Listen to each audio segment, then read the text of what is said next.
Hi there, I am the classic case of double life Batman. The day job has been mostly this half of the brain, analytical. I work as a data scientist, and then since it's all the other one half of the brain, then the creative half kicks in at night. I wrote as a kid, but I just put my writing aside for a good 15 years, and then the pandemic brought that side back. Since then, I've gotten back to my loves of writing and music, and those came together in the form of musicals very recently. As a kid, I always thought there's some people who just have a knack for these things. They don't have to know why it works.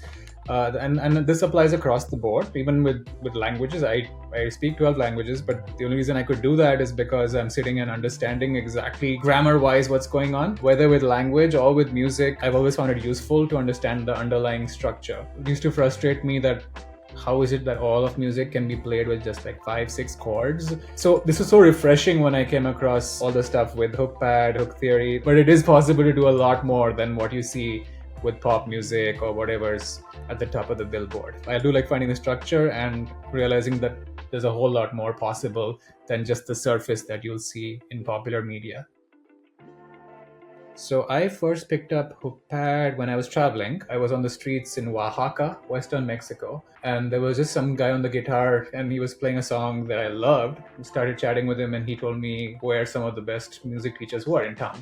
So I went to them, and they had done extensive music theory. They could explain it only to a handful of people who cared that much about the theory. So I used to go home and then check, okay, we're going to the dominant fifth and the switch here, and in that song on the streets of Mexico, that they did the same thing. So even more than the guy on the street, like who just sings it because that's what he grew up with, there are just a few people who enjoy taking it apart and seeing how the theory applies, not just in the US, but in other parts of the world.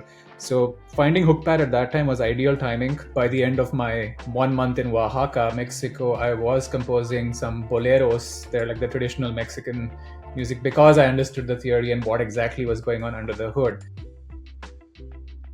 The first place I used all the music on Hookpad was actually my first short film. Pretty much just a couple of months later after Oaxaca, I had a friend team up with me, Lawrence Warner, who is also now an independent musician in the UK. My story is set in the afterlife and has a character one is Russian, one is from Afghanistan, and one is from Japan. And each of them had their own music from their time and their part of the world. That's the first place we used Hookpad, coming up with the background score for these different characters from different parts of the world. It was pretty well received. We submitted to film festivals pretty much on all those continents which those characters are from, and we got at least one film festival acceptance from each of them. And for one of them, which was in Georgia, it was called the Southern Shorts, they gave us a merit prize for the best background score.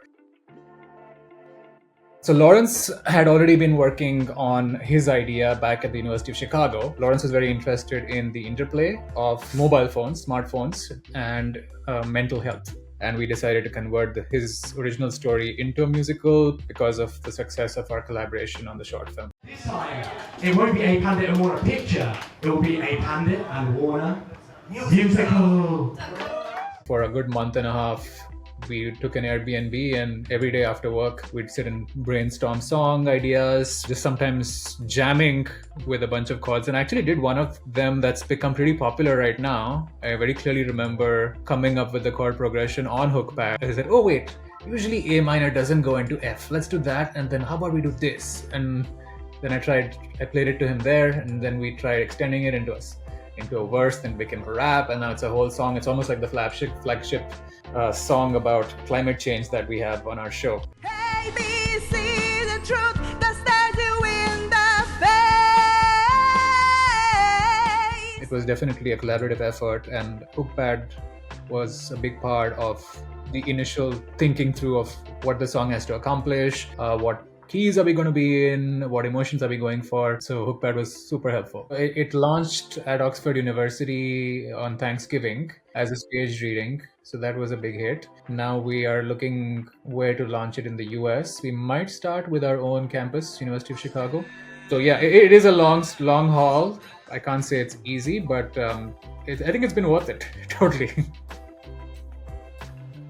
You guys played such a huge role for me. I'm back in the pandemic. I take Hookpad, I show up in Mexico, start learning local music, then I'm making a movie, now I'm making a musical, and like that wouldn't have happened without Hookpad. So thank you again for that.